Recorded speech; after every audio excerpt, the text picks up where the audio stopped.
Alright, Unit 7, Lesson 2 on square roots. So what you'll need for this particular lesson is your calculator handy.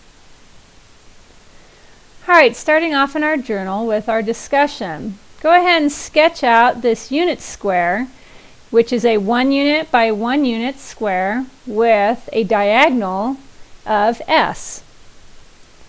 So consider a unit square, a square with a side length equal to 1. How can we determine the length of the diagonal S of a unit square? Well, we can use the Pythagorean theorem to determine the length of the diagonal. So this would be 1 squared plus 1 squared equals S squared. 1 squared plus 1 squared is equal to 2, so we have 2 is equal to S squared. So what number S times itself is equal to 2? We don't know exactly, but we know the number has to be between 1 and 2. So we can show that the number must be between 1 and 2 if we place the unit square on a number line as shown. Then consider a circle with a center of O and a radius equal to the length of the hypotenuse of the triangle OA. So notice what happens. If I have a unit length of 1, however, remembering that our radius of a circle would be the same length as S right here, then when we continue to draw that circle, it's going to land between 1 and 2.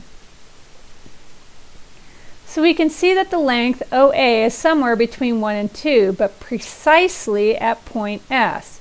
But what is that number S? Well, from our work with the Pythagorean theorem, we know that 2 is not a perfect square. Thus, the length of the diagonal must be between two integers of 1 and 2, and that is confirmed on the number line. So there is actually a number that exists because it lands on the number line. But how do we find exactly what that is?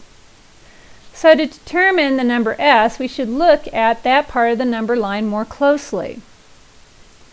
To do so, we need to discuss what kinds of numbers lie between the integers on a number line. What do we already know about those numbers? Well, rational numbers such as fractions and decimals lie between the integers. What are some concrete examples of numbers found between integers 1 and 2?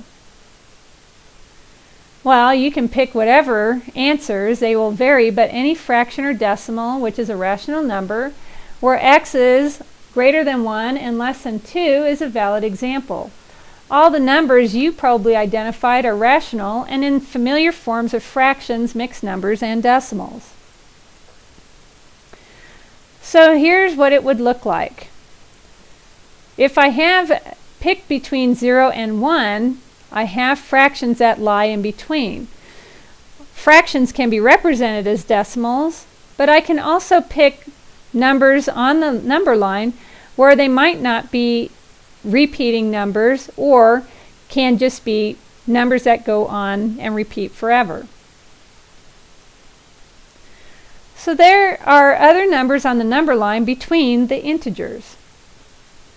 Some of the square roots of whole numbers are equal to whole numbers, but most lie in between the integers on the number line. So a positive number whose square is equal to a positive number b is denoted by the symbol square root of b. The symbol square root of b automatically denotes a positive number. For example, the square root of 4 is always 2, not negative 2. The number square root of b is called a positive square root of b. We will soon learn that it is the positive square root, meaning that there is only one. So what is the square root of 25? Meaning the positive square root of 25, and explain. Well, the positive square root of 25 is 5 because 5 squared is equal to 25. So what is the square root of 9? Meaning what is the positive square root of 9? Well, the positive square root of 9 is 3 because 3 squared is equal to 9. All right, let's try exercises 1 through 4. Answer the exercise problems and continue the video to check your answers. All right, you should be done with exercises 1 through 4. Go ahead and check your answers and continue the video. All right, so back to our discussion. This time we're going to be on your worksheet. So let's turn back to our unit square again. We said that the length of the diagonal is s and that s squared is equal to 2. Now that we know about square roots, we can say that the length of s is the square root of 2 and that the number square root of 2 is between the integers of 1 and 2. Let's look at the number line more generally to see if we can estimate the value of the square root of 2. So take a number line from 0 to 4. Place the numbers square root of 1, square root of 2, square root of 9, and square root of 16 on the number line and explain how you knew where to place them. Well, the solutions are shown below in red. The square root of 1 is 1, the square root of 4 is 2, the square root of 9 is 3, and the square root of 16 is 4. So place the numbers square root of 2 and square root of 3 on the number line. Be prepared to explain your reasoning. Well, you should have put the square root of 2 and the square root of 3 at equal distance between 1 and 2, or the square root of 1 and the square root of 4. So the numbers square root of 2 and square root of 3 belong on the number line between 1 and 4. You could be more specific by saying that if you divide the segments between integers 1 and 2 into 3 equal parts, then the square root of 2 would be at the first division and the square root of 3 would be at the second division. And the square root of 4 is already at the third division, which is 2 on the number line. Given that reasoning, you should be able to estimate that the value of the square root of 2 is approximately 1 1/3. Place the numbers square root of 5, square root of 6, square root of 7, and square root of 8 on the number line. Be prepared to explain your reasoning. Well, again, we would put 4, or 5, 6, 7, and 8 at equal distance between the numbers 2 and 3 on the number line, which represent also the square root of 4 and the square root of 9.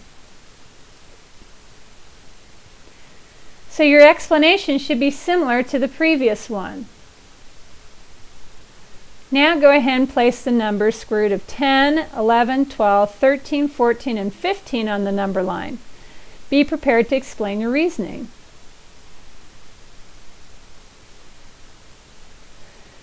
And notice that the square root here is in equal distance between the number lines of 3 and 4. Notice what is happening. Each time we place a number, we end up putting more square roots between the integers. So your explanation should be similar to the previous two.